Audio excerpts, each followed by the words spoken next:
السلام علیکم۔ آج جو میں آپ کو خبر سنانے جا رہا ہوں یہ ایک خبر نہیں بلکہ ایک کہانی ہے جو پاکستان کی تقدیر کا فیصلہ کرے گی۔ فرض کریں ایک ایسا گھر جس کی چاروں طرف سے قرض دار آ جائیں۔ ہاں، چائنا $4 بلین کی مانگ کر رہا ہو، یہیں پہ سعودی عربیہ $3.3 بلین کی مانگ کر رہا ہے اور UAE $3.5 بلین کی مانگ کر رہا ہے۔ اپریل کے آخر تک یہ کوئی داستان نہیں، یہ پاکستان کی حقیقت ہے۔ 2026 میں $12 بلین سے زیادہ قرضے ایک ساتھ مانگے جا رہے ہیں۔ سوال یہ پیدا ہوتا ہے پاکستان لائے گا کہاں سے؟ اور جب یہ ہوتا ہے ایک اور طوفان اٹھتا ہے۔ 2025 میں آپریشن سندور کے بعد دو ایٹمی طاقتیں آمنے سامنے آئیں۔ سیز فائر تو ہو گیا لیکن نفرت ختم نہ ہوئی۔ راجناتھ سنگھ نے وارننگ جاری کی کہ کوئی بھی غلطی ناقابل معافی جواب پائے گی۔ ہمارے خواجہ آصف نے خوب جواب دیا، اس بار لڑائی 200 کلومیٹر تک نہیں جائے گی، ہم اندر تک جائیں گے۔ ایک طرف سے دو ایٹمی طاقتیں ایک دوسرے کو دھمکیاں دے رہی ہیں کہ دوسری طرف چائنا اور سعودی عربیہ نے ہاتھ کھینچ لیے۔ ایک طرف افغانستان سے ہماری جنگ جاری، شمال میں افغانستان اور جنوب میں انڈیا۔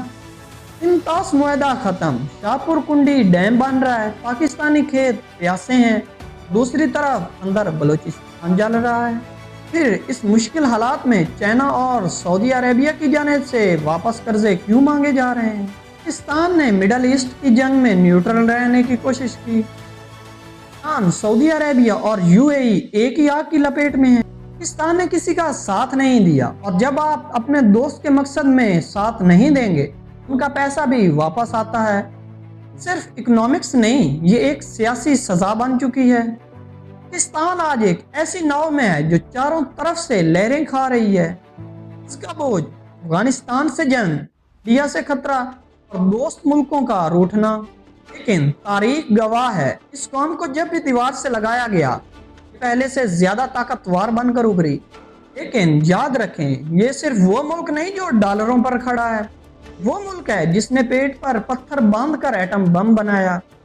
پاکستان کی اصل طاقت بینک بیلنس نہیں، پاکستان کی طاقت 25 کروڑ عوام کا جنون ہے۔ ہم نے 1947 میں صفر سے آغاز کیا تھا، دہشت گردی کی بدترین لہر کو شکست دی۔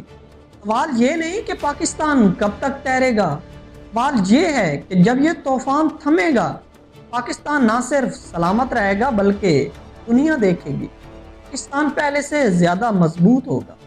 کہ پاکستان کوئی حادثہ نہیں، پاکستان ایک معجزہ ہے، اور معجزہ مٹا نہیں کرتے۔